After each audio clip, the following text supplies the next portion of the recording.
Hello everyone, welcome back to some more Advance Wars by Web replay commentary. Some of you may already be aware, but Mangs is holding a tournament of which he calls the Egg Cup, and I am one of the participants. So I'm going to go through my games in the Egg Cup. Some of them were rather interesting, and I just like to see how it goes. Alright. So, the first game is on Caustic Finale. It is a tier 4 match. 29 captures to win, 30-day and 30-day time limit, like day limit. And let's begin. So I'm player 2, the blue team. And both of us, of course, start off by going for our neutral bases. I think I've only played this map once before this game, so I'm not too used to the maps. But I sent my infantry down to this city because I can see a capture chain. After I take this city, I can immediately begin capturing the next one.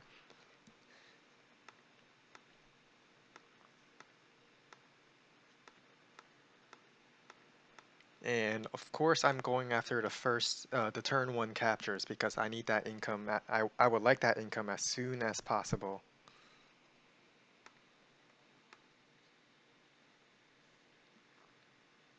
Okay.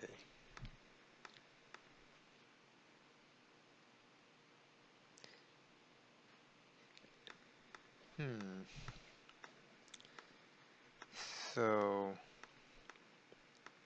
I follow through with the capture chain. Just pretty basic opening. I don't think there's really much to speak about here.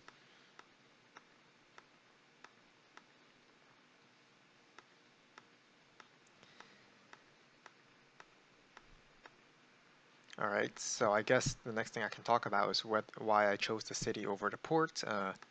Well, if I capture this city, I can chain onto the next city, and that was my reasoning for choosing the city over the port. This port is going to be mine anyway, so I'm not too worried about it. And I built a tank on the left side. My plan was to head up to make sure I secure this corner. I want to focus most of the battles on the front with his HQ, because he has to defend the HQ. If he doesn't, he's just going to lose.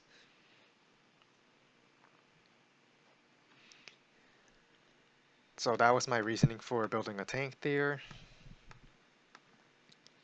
Well, also another reason is there's still plenty of properties to capture on my right side, so I'd rather get more infantry to capture them quickly.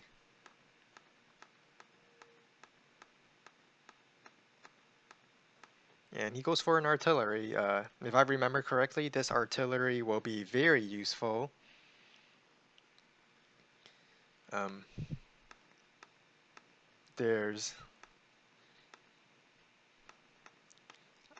I just know it's very useful. I'm going to try to capture this property right away because I know it will be very hard to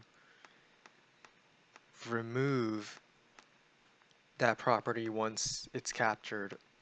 Like, the property is just one turn away from being interrupted by a tank, and artillery is just one turn away from locking it down. That's very close to the bases. And he's already denying me that property with his artillery. He went for an attack up here. I suppose that's fine.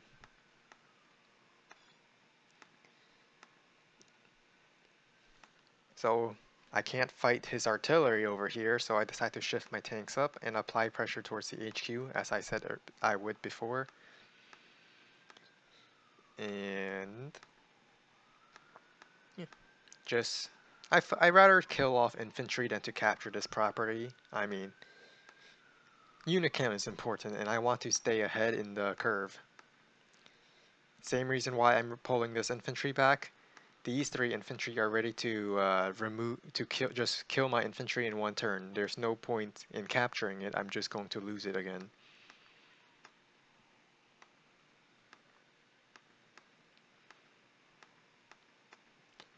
Eh, I say my next turn is where I will make one of the bigger mistakes of the game, and that is I did not capture the comm tower first.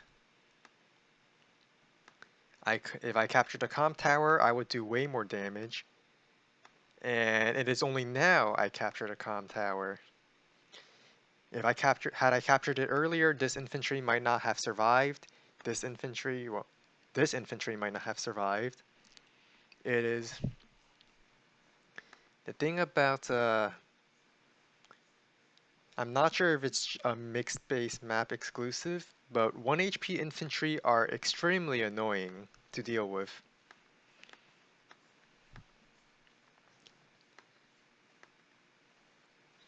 Because if you look at the corner, it is very choky. There's only one path my vehicles can walk across. Well, there's two paths if you count the upper path, but like in both of these paths, there's only one. You can just place a unit to block it, and that 1 HP infantry that survived, just because I did not capture my comm tower, will come back to bite. Actually, as a general trend in this game, 1 HP units will be very annoying for both sides. I'll say that right now. And he makes sure to capture his comm tower first.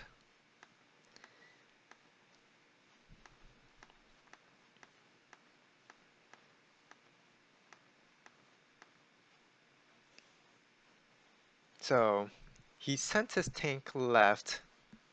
I suppose he wanted to match my tanks in the area, but he is leaving his HQ rather exposed. So I saw an opening, I decided to pick off a bunch of infantry and threaten to capture a city. Also got a nice shot, but these two tanks are definitely not enough to hold off against what he has over here. So I'm going to build more tanks in this area. When I'm capturing this property, I don't expect to actually take it. I just want him to commit his forces defending that property so I can pick off his units and further build up my unit count advantage. So when I first built this artillery, I initially planned to send it south. I saw his tank over here, so I just thought maybe I could build a defensive line. These 3 infantry will block this entire path, and my artillery will be plopped right behind my infantry to stop further attacks. At least that was my initial plan for that artillery. You will see that it's going to change. He joined his infantry here. I'm not sure if I agree with it. It reduces his unit count,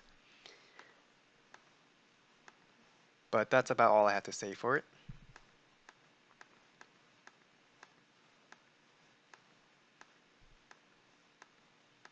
And we both have our powers right now. I see an opportunity. With a comm tower, 2 tanks can completely destroy a tank on a property. So I plan to destroy this tank on a port. Well, no, that's not true. With a comm tower and an extra 10% attack because I activated my normal power, that will guarantee a kill from a property.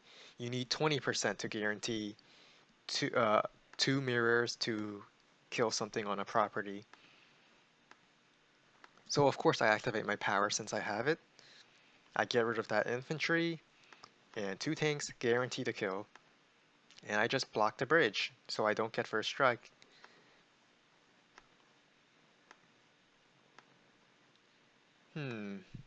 Perhaps it would have been better if I sent my healthy infantry to attack this infantry, but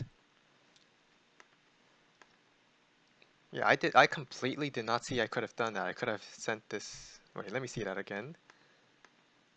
Yeah, I could have sent this infantry to attack the healthy infantry. I would get the planes bonus, and that would be pretty good. Whoops. Oh well. So I saw his tank move towards the center instead. So shifted. I decided to send my first artillery to apply even more pressure to the HQ, and then built a second artillery to deal with the forces on the bottom.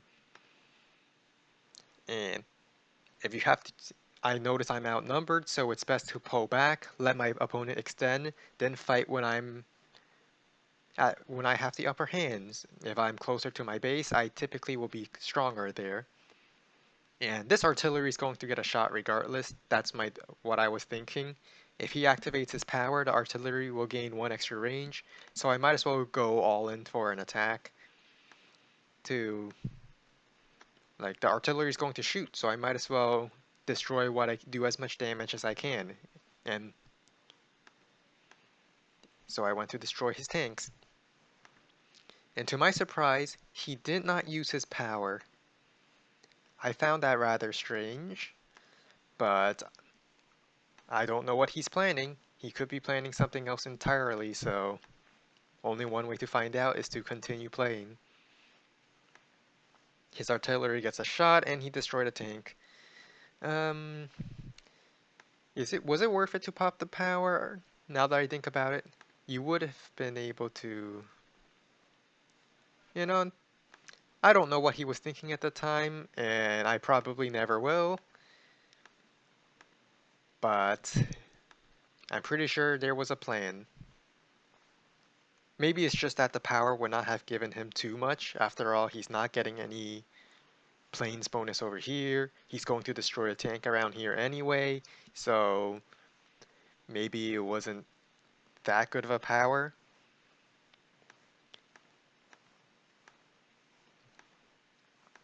But he put his tank in range of my mech, so of course I'm going to shoot. It's a mech shot on a tank.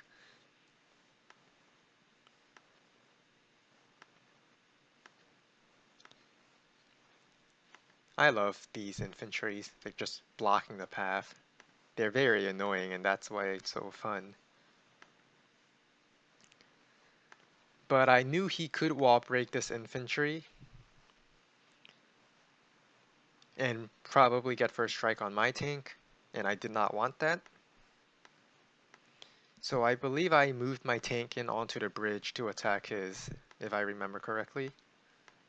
Yes, I did do that. So I thought maybe he will use his tank to attack my tank, and then the other tank can only hit a 1 HP infantry. But he has a 6 HP mech here, which could wipe out my tank.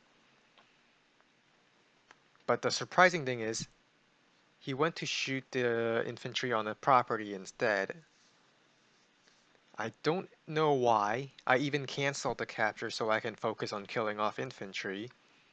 But that happened. Maybe it was a misclick. I don't know.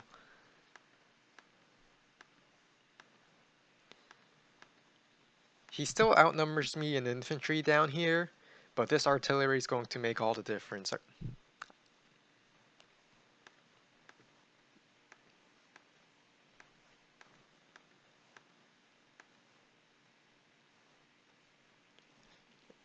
I'm still kind of worried about his attack coming in here. I built an artillery of my own and then decided, alright, if he's going to come, I'm going to start mech spamming.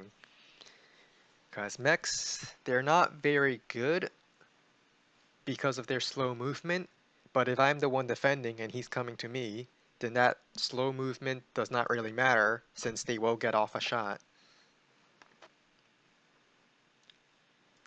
I was unable to break that. I was hoping for a luck roll, but that didn't happen. Still, I got the kill. I joined my tanks here. I'm typically against joining, but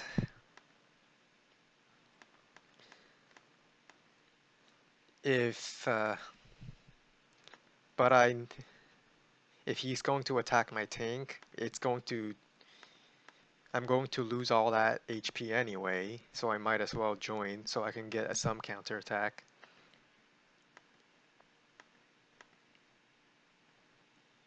I'm almost at my power. If I activate my power, I'll be able to shoot anything that attacks this area, anything that attacks my mechs. So I thought I might as well pull my artillery back, maybe put it a little safer. I don't remember exactly why I moved my tank up. Maybe I wanted to apply more pressure to the HQ. Maybe that was why I moved my tanks up.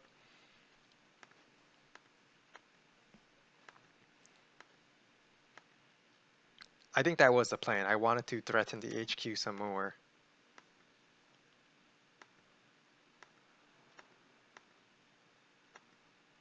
Alright, I got a nice artillery here. Going to base lock it.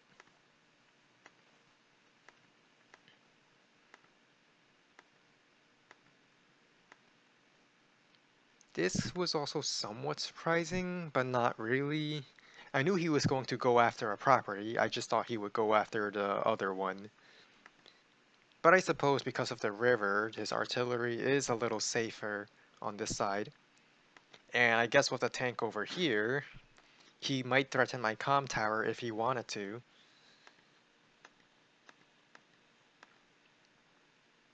And he does get a shot on my tank. Well, might as well threaten to capture these properties. If he wants to stop me, he has to send in a whole tank because he got nothing else. And if he's redirecting a tank while my artillery is knocking on his door, might not be a good idea. Might not be a good thing for him. Wait, hang on, I got a doorbell.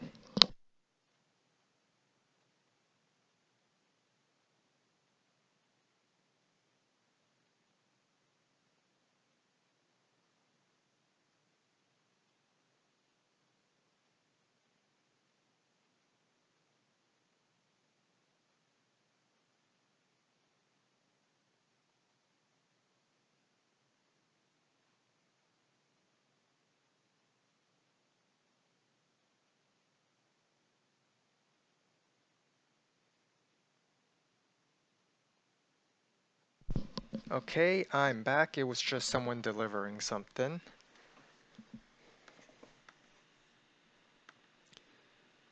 Well, I put my artillery close. I was hoping the planes bonus would be enough to kill that tank, but I would need a really lucky roll. And you know what? A 1 HP tank probably can't do much anyway. Besides, I had 2 HP and he retaliated with a 1 HP tank, so I would likely survive the next 1 HP shot. And if he's going to he's like one turn away from my base over here, so now's the time to fight back. And just have my tanks in the back. If he wants to attack my mechs, my tanks and my mech in the back will counterattack. Once again, blocking the bridge because I can. And then he activated his superpower. Now, it did surprise me that he chose to use his super to interrupt my captures. I really thought he planned to break through over here, just try to break out and save his base. Yep, it did survive the attack. And fortunately for me, the power wasn't really that good since it was mostly used to attack my infantry here. And this did not attack from a plane, so I'm fine. He did kill off one of my mechs down here.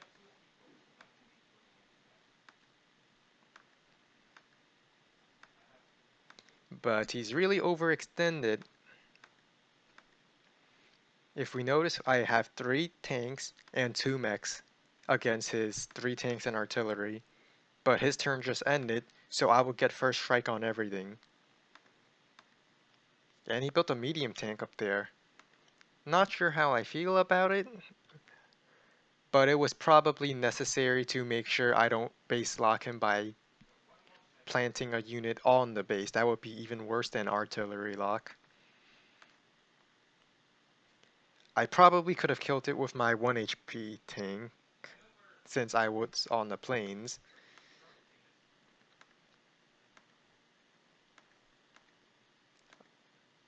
And this is why those 1 HP and 2 HP infantry, they're not dead until they're dead. Same with this recon and this tank. It's not dead until it's dead. And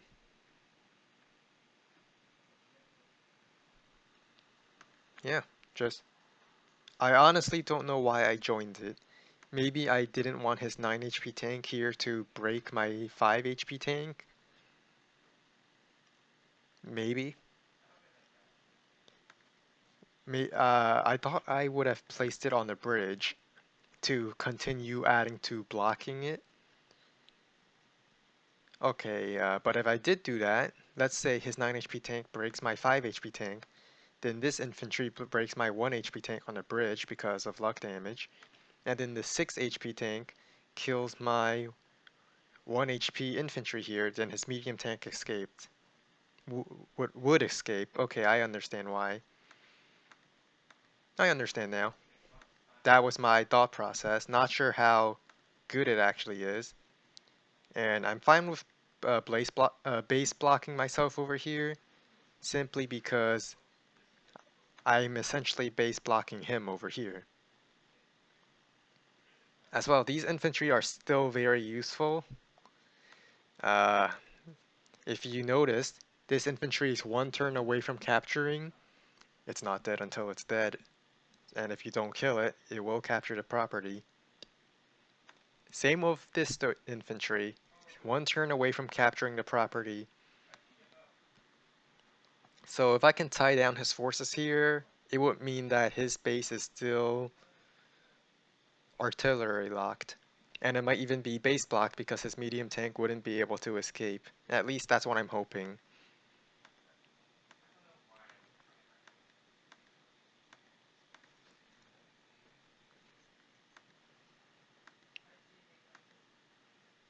Okay, my 2 HP infantry 2 HP tank survives. I guess it was the right call to join the tanks together. I moved my tanks in such a way that his artillery cannot hit a tank, and now his own artillery is somewhat vulnerable.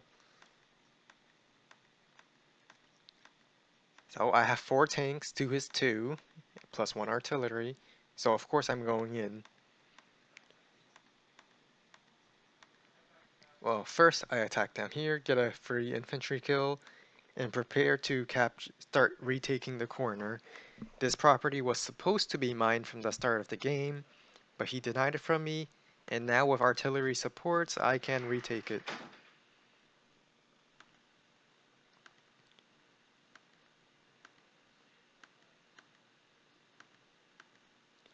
At this point I'm just this is more of a desperate move to block than anything. His 10 HP tank can definitely kill a 5 HP tank on a bridge. And if his medium tanks escape, it can very much target one of my artillery. So I really wanted to buy a battleship. I really did. I don't know why, but I really did.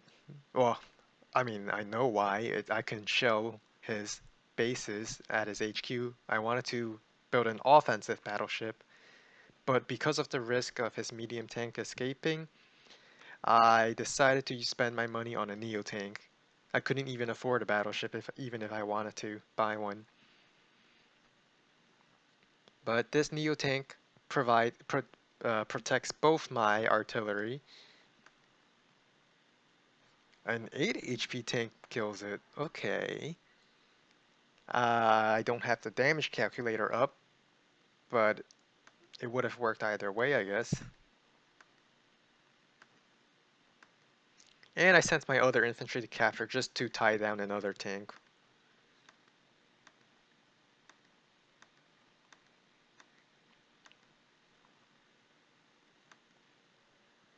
And of course I use my power. I noticed my Neo tank can't shoot the medium tank, so I might as well power it up on the plains tile. Instantly destroys it.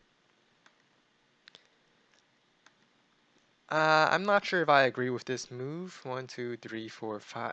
But there was not much else I can attack with this tank.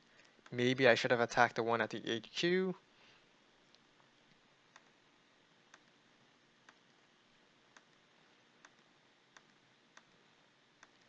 And of course I'm going to pick some tanks. Knowing how effective his artillery was, I decided to build one of my own on the left side. And like I said earlier, with a 20% firepower boost, 2 mirrors is guaranteed to kill off an infantry on a property. Well, a mirror on a property. So, built in artillery. Artillery seemed very useful on this front, so I might as well build one of my own. I already have the tanks, the only thing left is an artillery. And he used his normal power. He was almost there for a super. He goes after my artillery, okay. That's a fine, I mean, I did not agree with killing my infantry on the property though. It seemed to be, nor did I agree with killing that 1 HP artillery. But I suppose there wasn't much other targets, but he could have attacked my tank over here. But he's putting his tanks in a vulnerable position just to stop me from capturing one property. But if I'm being honest, considering I'm taking these properties and I will likely take the property in the center, and the fact that we're still about 13 days before the day limit, he's not going to win by capture, that's for sure. And of course I take my shots at his tanks because I can. My artillery is in position to support my attack even further. And I built a tank here to protect my infantry on the property.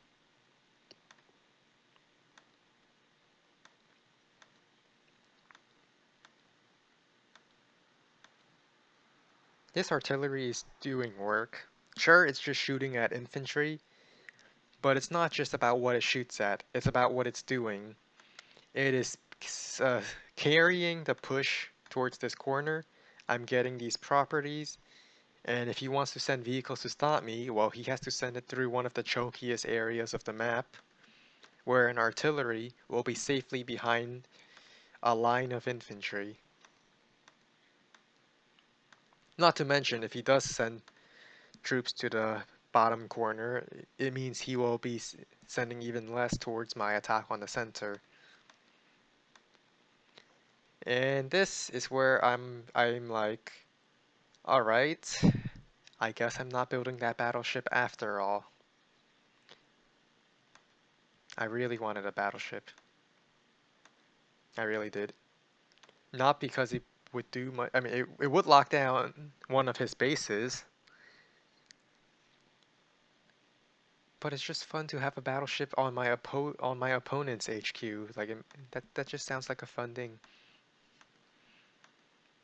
Still, because I'm on the plains tile, I finish that tank off and protect my neo tank from the medium tank by blocking it. I could have killed his tanks here with my tank, but I rather protect my neo tank.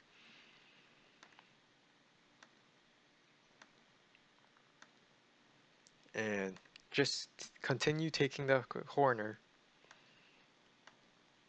Sometimes it's better to not attack and just pull back, because similar to how I pulled back when he outnumbered me, now I outnumber him, he should be pulling back and preparing a defense.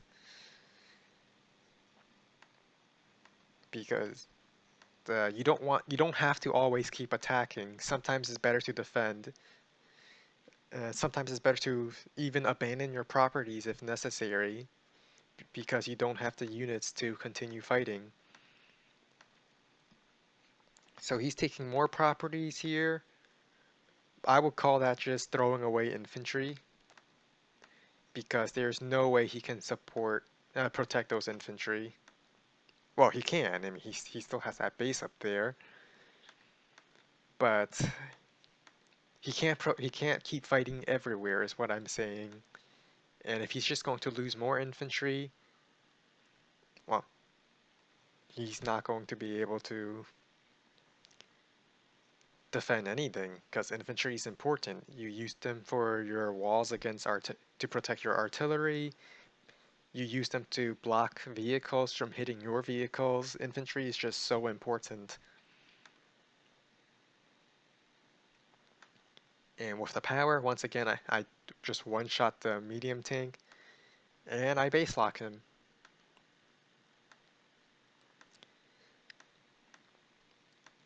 You know, I didn't really like Neo tanks all that much, to be honest. I thought a medium tank plus artillery, which is worth the same, would be better than a Neo tank. Based on how good artillery is, it has served me very well on this map. But being able to one-shot Neo tanks, well, one-shot medium tanks with your Neo tank, it's actually, I have to say, Neo tanks are pretty strong. So I suppose medium tanks are best used defensively, and Neo tanks are best used offensively. My artillery would protect my infantry and my tanks from that medium tank, so that medium tank's not going to do much. And at this point, since I'm already fighting everywhere, I might as well increase the battle fronts even more and start a new front at the comm towers.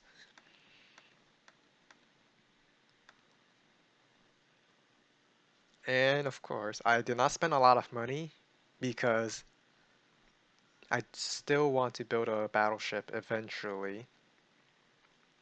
So I saved up some money for the next turn.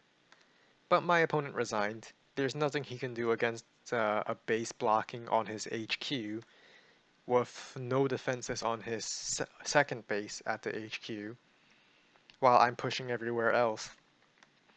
So that was the first round of the Egg Cup.